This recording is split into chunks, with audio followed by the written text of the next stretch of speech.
Hi friends, welcome back to my channel easy threads and needle. என் name Priyanka. இந்த வீடியோவில் ஒரு சிம்பிள் பேட்டர்ன் ப்ளவுஸ் எப்படி ரெடி பண்ணலான்னு பார்க்கலாம். இதுதான் சாரியில் ப்ளவுஸ் பார்த்திங்கன்னா ரன்னிங் மெட்டீரியலாகவே வந்துருச்சு. இதை எப்படியே ஸ்டிச் பண்ணி நம்ம வியர் பண்ணால் அப்படியே யூனிஃபார்ம் மாதிரி இருக்கும். அதனால் நம்ம கஸ்டமர் அக்கா இந்த டிசைனர் கிளாத்தையும் ஒரு 1/2 மீட்டர் மட்டும் வாங்கி கொடுத்துருக்காங்க. இதில் வந்து ஸ்லீவ்க்கு வந்து இந்த போர்ஷன் ஃபுல்லாகவே கொடுத்துட்டு பேக்கில் ஒரு சின்னதாக ஒரு டைமண்ட் ஷேப்பில் டிசைன் மாதிரி அட்டாச் பண்ண சொல்லியிருக்காங்க. பேக்கில் லைட்டாக வந்தால் போதும், ரொம்பலாம் வேண்டாம் அப்படின்ற மாதிரி சொல்லியிருக்காங்க. நான் ஃபுல்லாகவே கட் பண்ணி கொண்டு வந்துட்டேன் இவங்களோட மெஷர்மெண்ட்டுக்கு.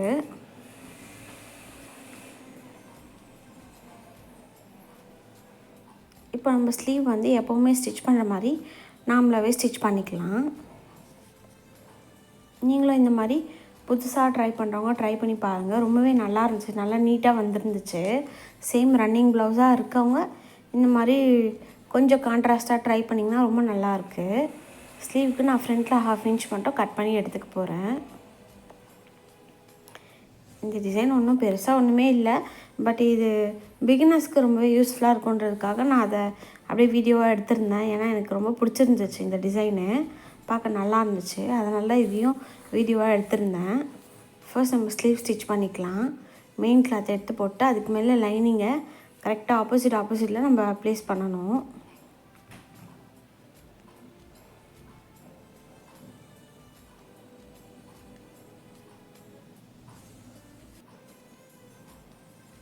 இதில் இன்னுமே நல்லா கிராண்டாக டிசைன் பண்ணி இருக்கலாம். பட் அந்த அக்கா வந்து இது வரைக்கும் போதும், ஸ்லீவ்க்கு கொடுத்துட்டு பேலன்ஸில் சிம்பிளாக எதாவது கொடுத்தா போதுன்ற மாதிரி சொல்லிட்டாங்க. அதனால் நான் அதை அப்படியே ஸ்டிச் பண்ணி எடுத்துட்டேன். கீழே 1/2 இன்ச் அளவில் ஸ்டிச் பண்ணிவிட்டு அதை அப்படியே டர்ன் பண்ணி ஸ்டிச் பண்ண போகிறோம், அவ்வளோதான். இது அப்படியே பேக்கில் திருப்பி ஸ்டிச் பண்ணிவிட்டால் நமக்கு ஸ்லீவ் வந்து ரெடி ஆகிடும். இப்போ பேக் பார்ட் பார்க்கலாம். பேக் பார்ட்டில் நம்ம சிம்பிளாக வி நெக் மாதிரி கொடுக்க சொல்லியிருந்தாங்க. இந்த பேட்டர்னுக்கு வந்து வி வந்து ஷார்ப்பாக கொடுத்தா நல்லா இருக்காது. வியவே நம்ம லைட்டாக யூ மாதிரி எடுத்து ஷேப் எடுத்து ஸ்டிச் பண்ணோம்னா ரொம்ப நல்லாயிருக்கும்.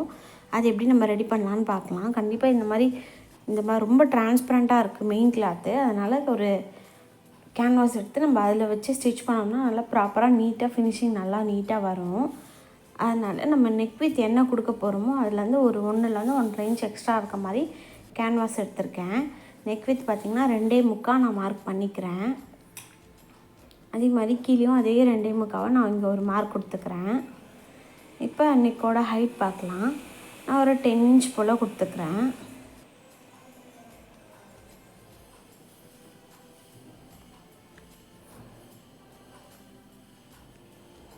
மார்க் பண்ணிவிட்டு ஸ்ட்ரைட்டாக நம்ம லைன் போட்டுக்கலாம். நிறைய பேர் இன்ஸ்டாகிராமில் எனக்கு ஆன்லைன் கிளாஸ் எடுப்பீங்களான்னு கேட்குறாங்க. பட் எனக்கு அது எப்படி எடுக்கணுன்ற ஐடியா இல்லை. யூடியூப்னால் எனக்கு வீடியோ மேக் பண்ணி அதை எடிட் பண்ணி போட்டுறேன். பட் ஆன்லைன் கிளாஸ் வந்து அது எப்படின்ற இந்த ஐடியாவும் இல்லை. அதனால தான் நான் இப்போ ஸ்டாப் பண்ணி வச்சுருக்கேன். நான் அதை கற்றுக்கிட்டு உங்களுக்கு எல்லாேருக்கும் அப்டேட் பண்ணுறேன். வேணுன்றவங்க ஜாயின் பண்ணிக்கோங்க. பாருங்கள், ஒரு 1/2 இன்ச் மட்டும் அவுட்டரில் ஒரு லைன் போட்டுட்டு அதை அப்படியே வி மாதிரி ஷேப் எடுத்துக்கலாம். ரஃப்பாக தான் எடுத்திருக்கேன். சும்மா அழகாக ட்ரா பண்ணிக்கலாம். பார்க்கவே உங்களுக்கு நல்லா நீட்டாக தெரியுது பாருங்கள்.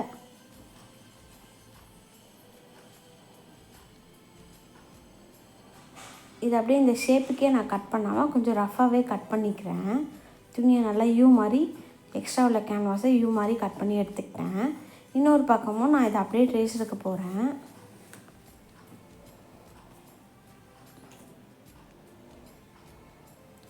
நீங்கள் கொடுத்துருந்த லைனில் மட்டுமே நீங்கள் ட்ரா பண்ணிங்கன்னா அது பார்க்க அந்த ஷேப் வந்து நல்லா நீட்டாக வராது. அதனால தான் நம்ம அவுட்டரில் ஒரு 1/2 இன்ச் தள்ளி ஒரு மார்க் பண்ணிவிட்டு அதுலேருந்து இந்த ஷேப் எடுக்கிறோம். அவ்வளோதான், ரெடி பண்ணியாச்சு. இதை வந்து நம்ம நார்மல் லைனிங் கிளாத்தில் வச்சு ஸ்டிச் பண்ண போகிறோம். இப்போ நான் லைனிங் கிளாத் எடுத்துக்கிறேன். லைனிங் கிளாத்து இந்த மாதிரி எனக்கு சைடில் வரது தான் இருக்குது.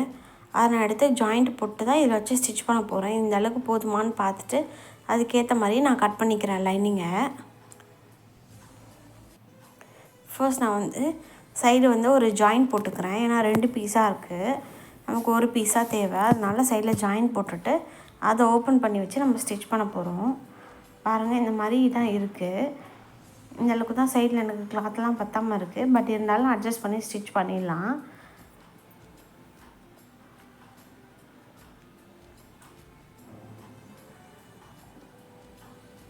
இப்போ கரெக்டாக இந்த கேன்வாஸோட மேலேயே ஸ்டிச் பண்ணிகிட்டே வரேன்.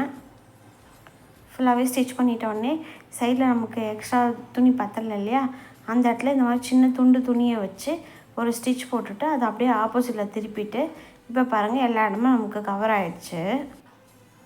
இப்போ நான் இதுக்கு மேலே ஒரு ஸ்டிச் ஒன்று போட போகிறேன். அதுக்கு முன்னாடி எக்ஸ்ட்ரா உள்ள கிளாத்லாம் நம்ம கட் பண்ணி எடுத்துடலாம். 1/4 இன்ச்சில் இருந்து ஒரு 1/2 இன்ச் அளவுக்கு துணி மட்டும் விட்டுட்டு எக்ஸ்ட்ரா உள்ள கிளாத்லாம் கட் பண்ணி எடுத்துக்கலாம். அப்படியே சுற்றிலும் குட்டி குட்டி அர்க்காத் போட்டுட்டு நான் அப்படியே மடித்து தைக்க போகிறேன்.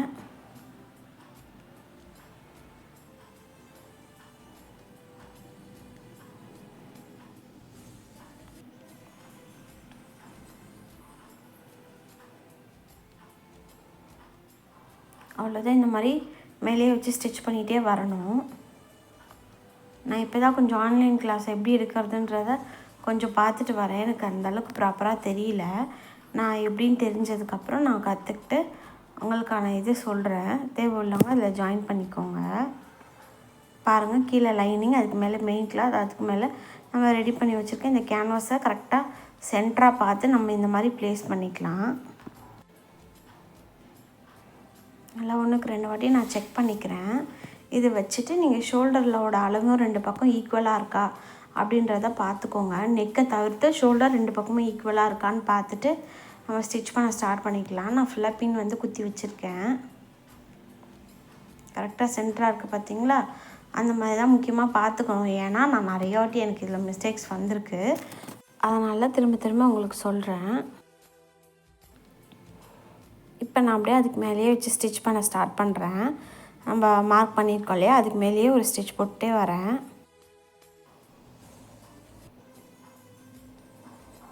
கரெக்டாக இந்த சென்டர் பாயிண்ட் வந்துட்டு நீடில் உள்ளே நிறுத்திட்டு அதுக்கப்புறமா டர்ன் பண்ணுங்கள்.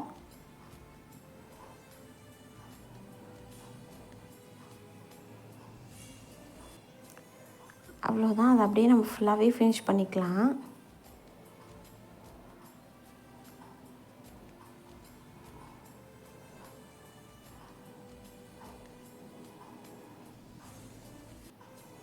அவ்வளோதான், சுற்றிலும் ஸ்டிச் போட்டாச்சு. இப்போ உள்ள கேன்வாஸில் ஒரு 1/4 இன்ச் அளவில் கிளாத் விட்டுட்டு எக்ஸ்ட்ரா உள்ள கிளாத்லாம் நம்ம அப்படியே கட் பண்ணிவிட்டு அப்படியே டர்ன் பண்ணிக்கலாம்.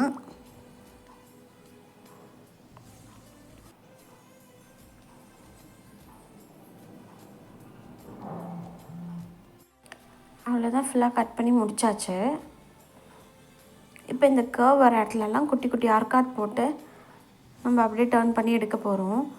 இந்த மாதிரி கட் பண்ணும்போது அந்த த்ரெட்டு மேலே படாமல் பார்த்துக்கோங்க. ஏன்னா அது பிரிஞ்சிருச்சுன்னா ஒன்ஸ் நீங்கள் அட்ஜஸ்ட் பண்ணி ஸ்டிச் பண்ணிடுவீங்க.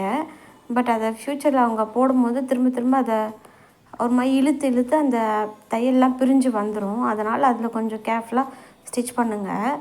இப்போ இந்த கேன்வாஸை இந்த மாதிரி திருப்பிட்டு இந்த மாதிரி நம்ம ஒரு இம்ப்ரெஷன் வந்து கொஞ்சம் ஸ்ட்ராங்காக நம்ம கொடுத்துட்டோம்னா அது நல்லா டர்ன் பண்ணி கொடுக்க ரொம்ப நல்லா நீட்டாக வரும். ஃபினிஷிங்கும் நல்லாயிருக்கும்.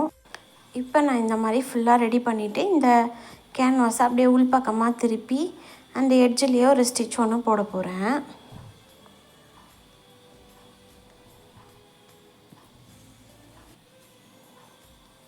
அவ்வளோதான், ஃபுல்லாக ஸ்டிச் போட்டு முடித்தாச்சு.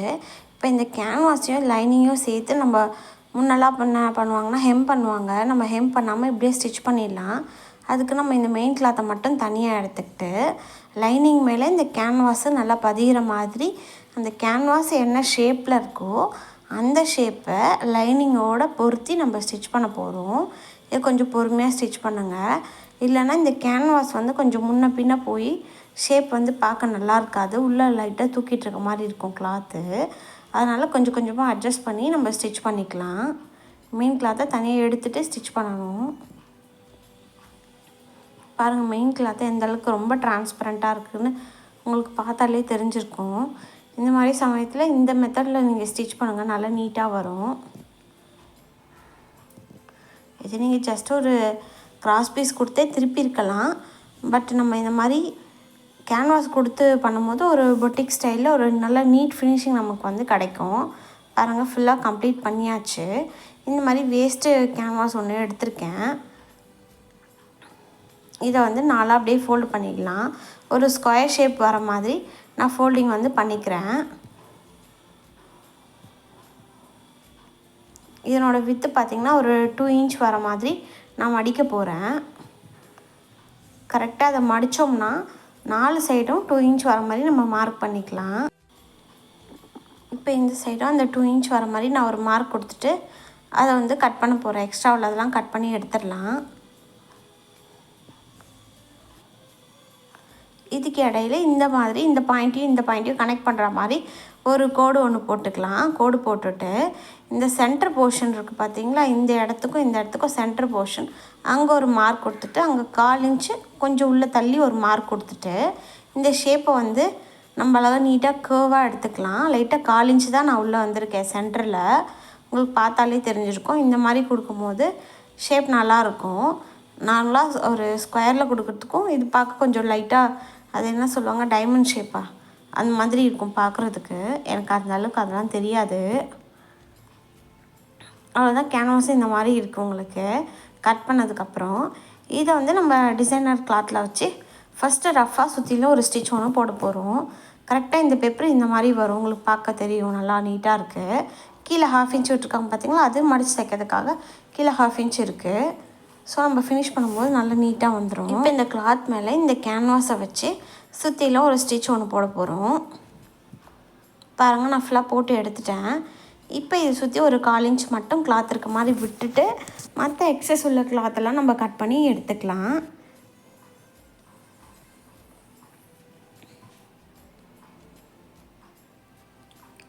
அவ்வளோதான். இல்லை குட்டி குட்டி கட் மாதிரி கொடுத்துட்டு நம்ம அதை அப்படியே கேன்வாஸ் மேலே வச்சு ஸ்டிச் பண்ணலாம்.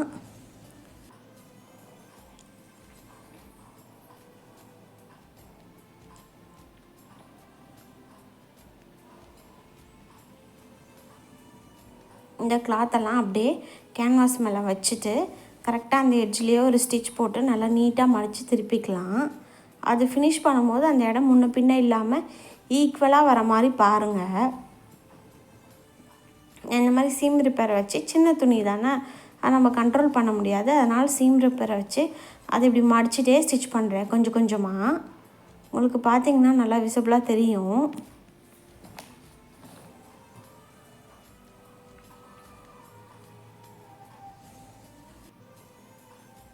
இதே மாதிரி சுற்றிலும் நம்ம ஸ்டிச் பண்ணிவிட்டு உங்களுக்கு காட்டுறேன்.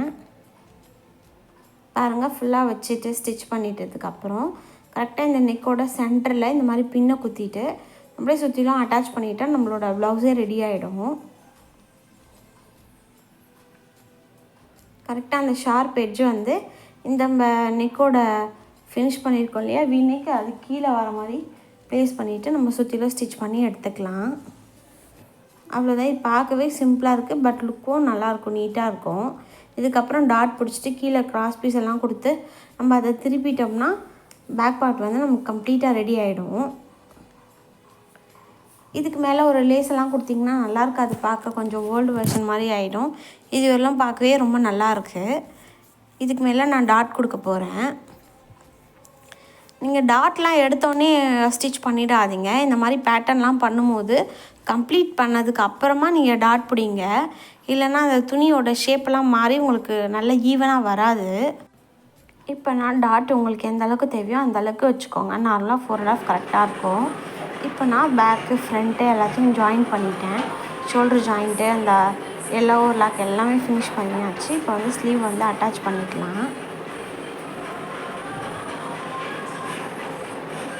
நான் கொஞ்சம் கட் பண்ணி தான் ஆட் பண்ணியிருக்கேன்.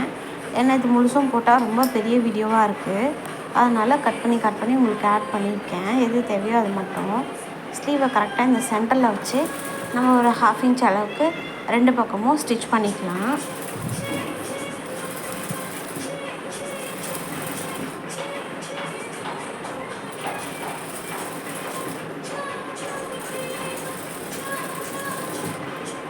இப்போ 1 சைடு ஸ்டிச் பண்ணிவிட்டு அதே மாதிரி துணி இப்படியே திருப்பிட்டு இந்த பக்கத்துலேருந்து கரெக்டாக ஷோல்டர்லேருந்து பண்ணாமல் ஷோல்டருக்கு முன்னாடி ஒரு 1 இன்ச்லேருந்து ஸ்டார்ட் பண்ணிட்டு வாங்க. அப்போ தான் அது ஃபினிஷிங் வந்து நல்லா நீட்டாக வரும். நீங்கள் எங்கே விட்டிங்களோ அதுலேருந்து ஸ்டார்ட் பண்ணிங்கன்னா அந்த இடம் உங்களுக்கு தையல் சரியாக விழுகாமல் இருக்கும், அன்ஈவனாக இருக்கும் கிளாத்து. அவ்வளோதான். நான் எண்டு வரலாம் நல்லா நீட்டாக ஸ்டிச் பண்ணி எடுத்துக்கிட்டேன். பாருங்கள், ஸ்லீவ் நல்லா இந்த மாதிரி நீட்டாக வந்திருக்கு. இது கம்பல்சரி ஒரு அயர்ன் பண்ணிட்டீங்கன்னா அந்த உள்ள ஷோல்டர் ஜாயின் பண்ண இருக்கோம்ல, 1/2 இன்ச் கிளாத் வந்து தூக்கிட்டு இருக்கும். அதெல்லாம் அயர்ன் பண்ணிட்டிங்கன்னா நல்லா நீட்டாக வரும். இப்போ நான் ஓவர்லாக்லாம் பண்ணிவிட்டு இப்போ சைட் ஜாயின் பண்ண போகிறேன். என்னோடய மெஷர்மெண்ட்டுக்கு எல்லாமே நான் மார்க் பண்ணி வச்சுருக்கேன். இப்போ மார்க்கிங் மேலே ஒரு ஸ்கேல் வச்சு ஒரு கோடு கிழிச்சிட்டு அதை அப்படியே ஸ்டிச் போட்டு எடுக்க போகிறேன்.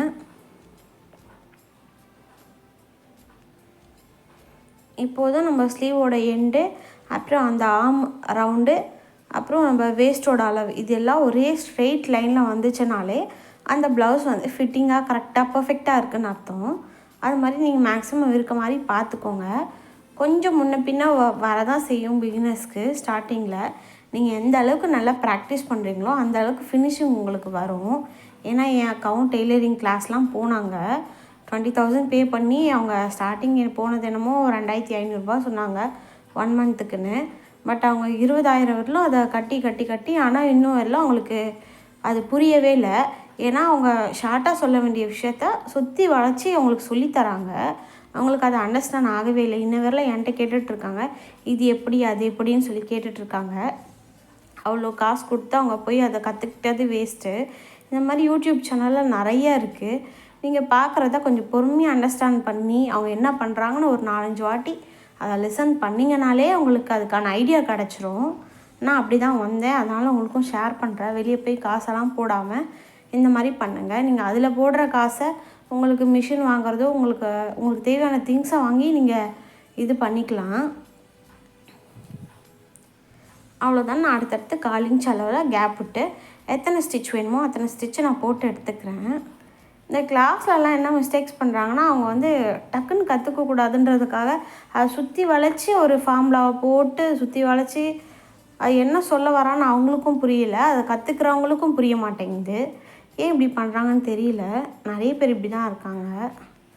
இப்போ நான் ஃபுல்லாக ஸ்டிச் பண்ணிட்டேன். எக்ஸ்ட்ரா உள்ள கிளாத்தெல்லாம் நான் கட் பண்ண போகிறேன். அவ்வளோதான். ஸ்டிச் பண்ணி முடித்தோடனே உள்ளே பாருங்கள், அப்படியே ப்ளஸ் மாதிரி நல்லா நீட்டாக வந்திருக்கு. ஸ்டார்டிங் தையல் பழகுறவங்களுக்கு கொஞ்சம் கஷ்டமாக இருக்கும். நல்லா ப்ராக்டிஸ் பண்ணுங்கள், இந்த மாதிரி நல்லா நீட்டாக வந்துடும். ஸ்டிச் பண்ணோடனே இந்த மாதிரி தான் இருந்துச்சு. அவ்வளோதான். பாருங்கள், நல்லா நீட்டாக ஸ்டிச் ஆகிருக்கு. பார்க்கவே நல்லாயிருக்கு. இந்த வீடியோ உங்களுக்கு பிடிச்சிருக்கோன்னு நினைக்கிறேன்.